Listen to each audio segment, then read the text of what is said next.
Good morning, everyone. Welcome to Friday. Blessed Friday. How's everybody doing this week? How you greeting your Friday? Did you need it? Were you doing okay? I could use it. And 3-day weekend coming up. Can't speak for everybody, but I hope so. I think that we've earned it. Anyway, thank you for being here, everybody. Today is Friday. Oh, so that does mean that we are going to have Brett Ehrlich, of course. If you're a fan of that whole thing, then that's awesome. If not, I'm sorry. I like him. Anyway, totally joking. We have some garbage to take out, and so I've got a garbage person chosen. I apologize in advance. But really eager to see who the community garbage person is. So we're going to have that. We're going to be talking about a lot of stuff, including a little bit of political corruption, a way that you can make tons of money off of your own PAC.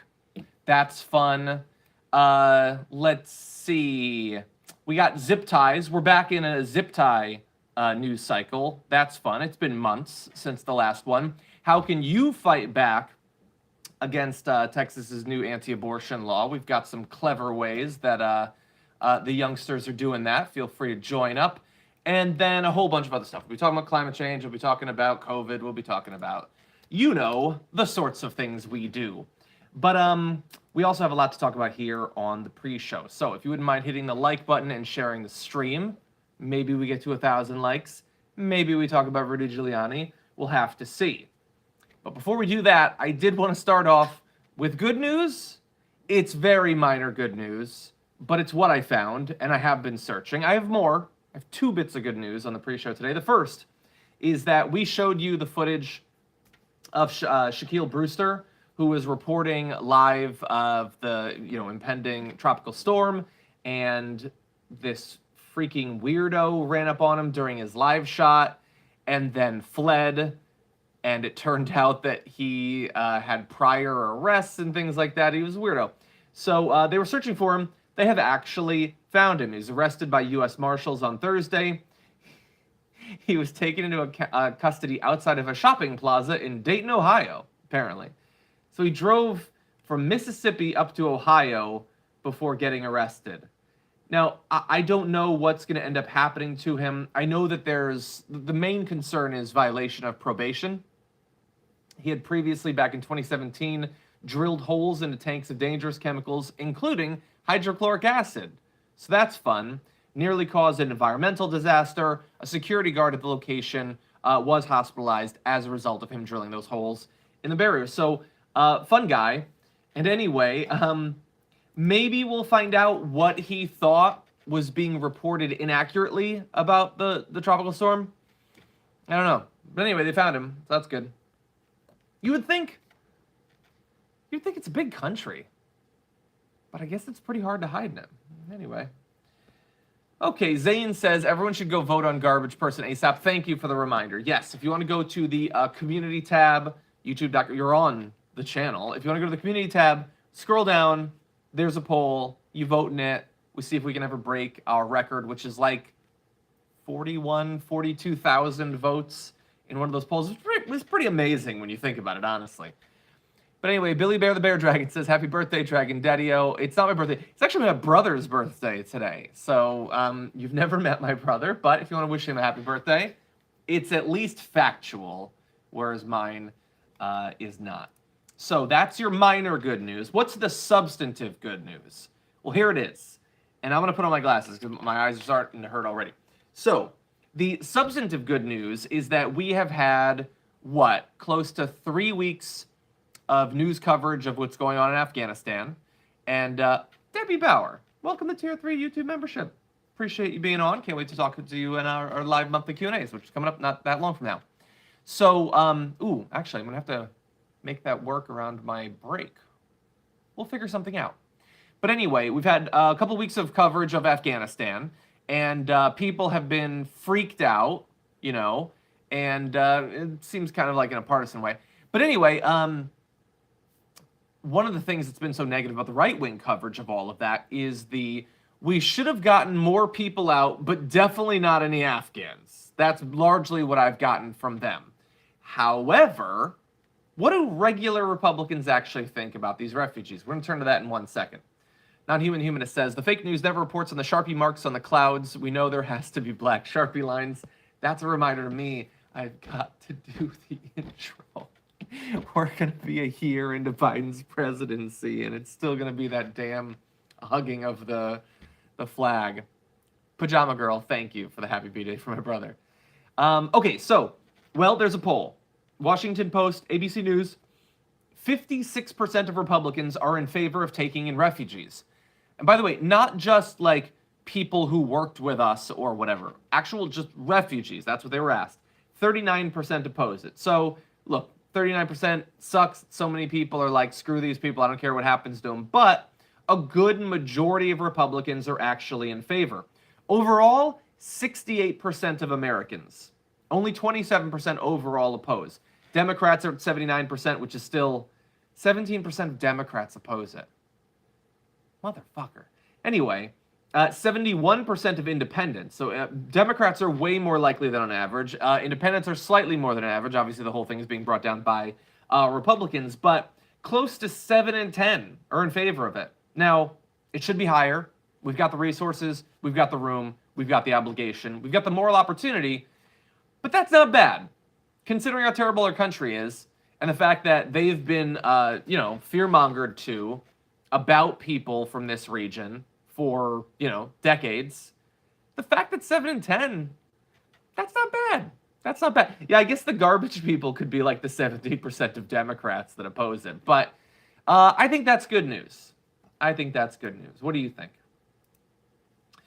Let's see. That's all the good news I have for you. There's a little bit of good news on the show coming up in a little bit. I wanted to throw one random thing out. So we're coming up on the anniversary of September 11th, 20-year anniversary. And I was reading this article about basically like how textbooks have written about September 11th over the past 2 decades. And there was one thing that, look, maybe you know this, maybe I knew this at one point, but I've forgotten. So did you know that there was a push by some of the lobby, like the moneyed interests behind real estate developers in New York City, to change building codes so that they could make skyscrapers more profitable?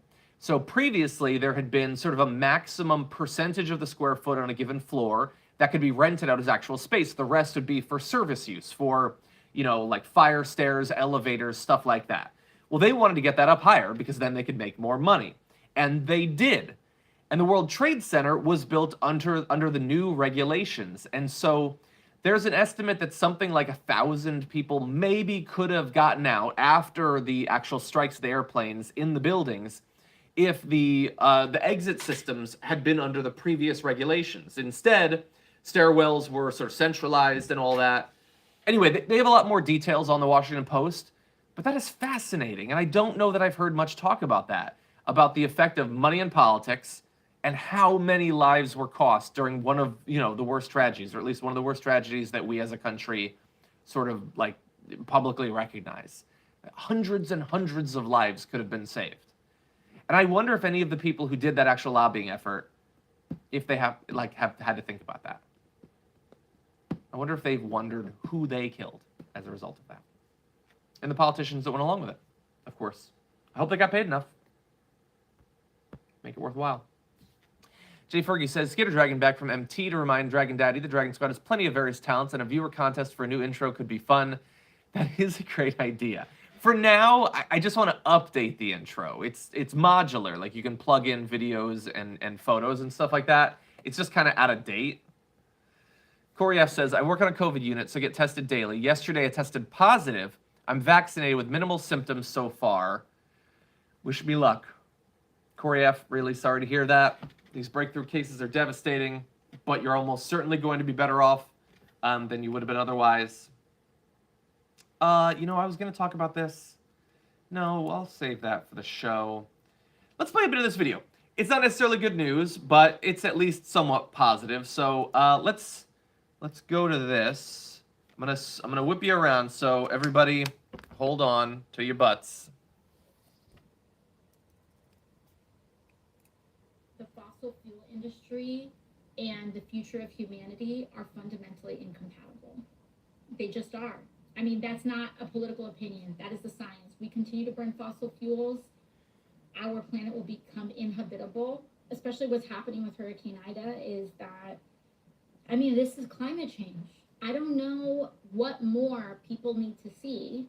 And I'm very sad to say they're going to see a lot more in our lifetime to understand that this is human cause. We are at the brink. The UN IPCC report was released this year saying we are at code red for humanity. The fossil fuel industry. Yes. So, there's not a lot of people we can really count on to make sure that they center these issues, reminding people of the IPCC report, obviously. Alexandria Ocasio-Cortez is one of those. Look, her district is dealing with the fallout of this. People who've lost their homes, people who've lost their lives. And knowing that it's going to keep happening, like that flooding is going to keep coming, is just devastating. Now, there are other Democrats that are on the opposite side of this, and we will actually be starting off our show today talking about them, but I am glad that we have at least some people who are not just standing for the right positions, but spending their time on doing these Instagram lives to try to get people not just to accept the science. Many of the people watching this probably do, but to center it in their politics, to center their politics around it. So, good job there by AOC. Wyman Sipple says, all safety regs were wrote in blood. Someone had to die for a regulation to be wrote. And for the regulations that are taken away, more people get to die. Look, we're going to get a chance at some point, in 2024 to choose a new president. We're going to be talking about one of the people who's likely to be running on the show today. We're going to have a chance for someone like AOC. And if you have been following politics for some time, you've been through a few cycles of this. You've been through some devastating losses. I've been through some devastating losses. And I just really hope that next time we get it right, the damage just keeps mounting up. And the same just terrible people just keep doing better, seemingly getting rewarded for being a-holes. Would love to see that trend stop. Having Biden beat Trump was something, I guess. Not as much as it nearly could have been, turns out, since he's not doing shit. But, having an act like a good person with actual values that their politics rest on, rather than just valuing money and making your politics about that, that would be really amazing. Think about what a game changer could be. We'll see. We have no idea if she'll even run. Kenny from Philly says, on a lighter note, your full beard and longer hair rocks. Thank you. Well, we'll see. I'm getting a little bit annoyed by it, so we'll see if it lasts. But anyway, we'll see.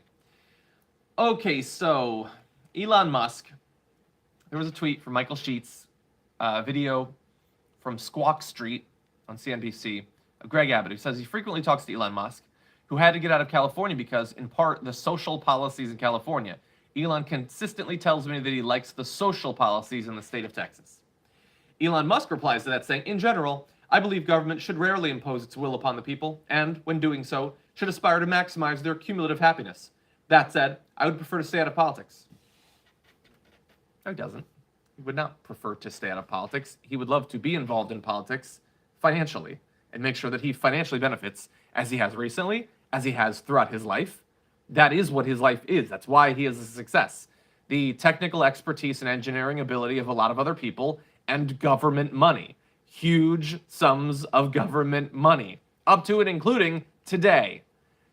And so he's having constant conversations with the Republican governor of Texas about politics, but I really prefer to stay out of politics. No, what he means is he prefers to not have to talk about what he believes in a wide variety of topics with random people who might then judge him. He talks to the powerful about those things. He apparently supports these politicians. He just doesn't want you to know about it because he doesn't give a fuck about you or what effect government has on you. He does care about how government affects him and his business. And he makes sure that that effect is a positive one from his perspective. But all the rest of you can go fuck yourself. That is his point of view, whether he wants to state it openly or not. Generally, Obstinate Dragon says, I'll be running, so you're in luck. Well, thank you for being here while you could. Non-Human Humanist says, the COVID vaccination rates are increasing in the U.S., and overall it is due to people like you, John, and the Dragon Squad. There's hope. Hang in there. Thank you. I'm sure that we're a very small influence on that, but we're doing what we can with the platform that we have. That is all that you can do. And thank you, everyone, for being a part of that. Okay. Look at Nina Turner Sanders. If someone like them gets close to winning a primary, the same thing will happen. Something fundamental must change first. No, look, it was very close. He was closer in 2020 than he was in 2016. And something happening was the Democrats rallied around a moderate. That's what they did. And here's the thing. They can do that. We have to beat that. We can't be surprised by that. It's not unfair. It sucks. But yeah, they're against us. They're not on our side. They're not going to act to our benefit. They're going to act to their benefit. We couldn't be surprised then that they did it. We can't be surprised in 2024 if they do it. They're going to do it. We need to kick their asses anyway. Yeah, they're going to work together, and wealthy interests are going to give them money, and they're going to fucking lie. Their campaign ads are going to be lies. The mainstream media is going to say fucked up lying bullshit about people like AOC or Nina Turner or Bernie Sanders, whoever it ends up being. They're going to call us digital brown shirts. They're going to call us Bernie bros. By the way, they're going to call us AOC bros or squad bros or whatever if that happens.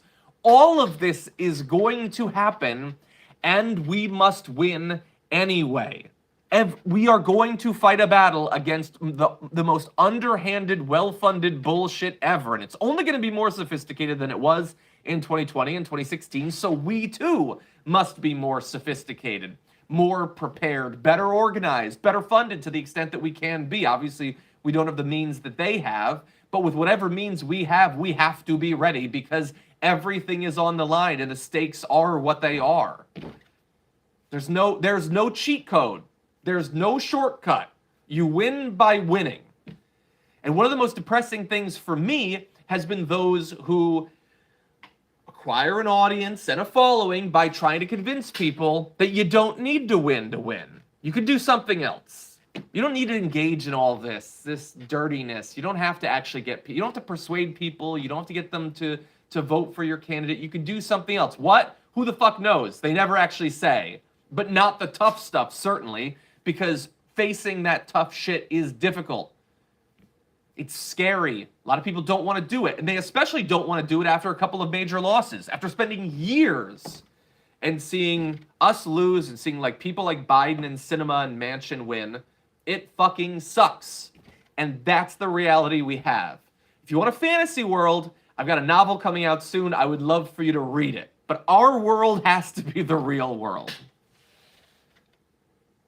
Anyway, Ray Turner says 9 years to a tipping point that can't be stopped. I know. But even if we're doing this in 10 years, we still have to do whatever we can. Jeffrey Ritchie says Satanic Temple is taking legal action against Texas. I am glad that they are. We are squad, fear us. I like that.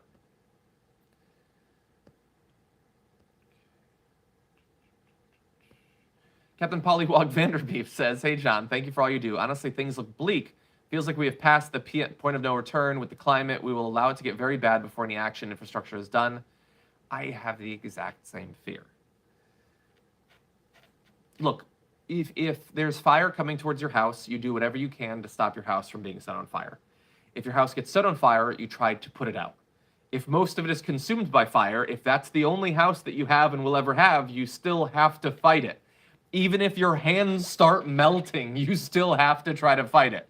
And it sucks. And the fact that this metaphor is really truly, the fire's coming towards your house and you want to do something about it, but nobody will fucking do anything. And so you're running around trying to convince people, hey, I see the fire, it's coming, can we do something? And they say no, and there's no money to do anything. They stop that. They, in fact, put money into the fire. They literally throw money into the fire, making it stronger. They hold your arms behind your back to stop you from fighting it. It's a rough metaphor, but we still have to try. Make the apocalypse fiction again. That's pretty good. Sam Matina says, my daughter was supposed to be getting married today. It's postponed for the second time due to the Victorian lockdown. Please add Aussie PM, Vax rollout failure, and NSW Premier Gladys for thinking she's DeSantis. Man. Sorry. That sucks. Should be able to live your life. And everybody's fucking this up for us. Diana says, Trump rally boat parade all weekend in Fort Myers, Florida. Way to ruin the beach's water for everyone else on a holiday weekend. That sucks. Crumble, thank you. A-dubs, that's a good point. Luna Swine says, John, my cat Scully is watching you with me. Can you say her name and give her a little pss, pss, pss, pss, pss. Scully. Pss, pss, pss. Thank you. 17 says, oops, add them to the garbage, I meant to ask. No, I know that's what you meant. Okay, we have like basically no time, so let's jump into this really fast. Time is running out. So Rudy Giuliani was pranked. I want to show you a bit of the video. So I'm gonna whip you around. Everyone, hold on to your butts. He's on Cameo, as he is. Angus, Caesar, Orlando, Alex, Dor, Otto. This is from the staff of Turek Associates. And this is the message they want me to deliver. This is Rudy Giuliani. And the message they want me to deliver is the employees and the field staff of Turek Associates want to thank you for your honesty and devotion, that you have fought for them for years, and that you're very, very exceptionally dedicated.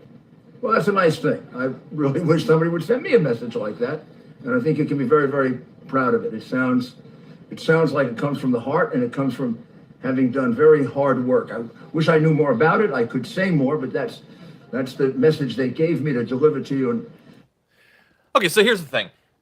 He does know more, or at least he should know more, because Derwick Associates, not Turwick Associates, you incompetent moron, was a client of yours.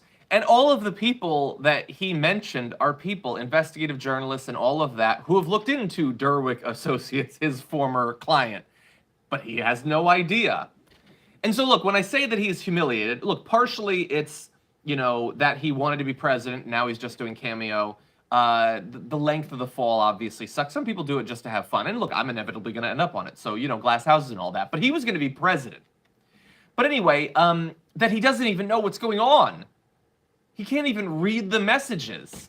And that he's revealing things like, I wish someone would send a message like that to me. I think he actually would. I think he feels like all the work that he's done isn't being recognized. But here's the thing, Rudy Giuliani. We're recognizing it. You are humiliating yourself, and we are acknowledging that. We really do try. You're doing hard work to, you know, like melt on camera and just waste your time with the cameos to pay for your legal fees that Trump won't pay despite your years of service to him. We are right there with you as you descend to ever deeper depths of humiliation. I wonder if he'll ever give us a shout out on Cameo.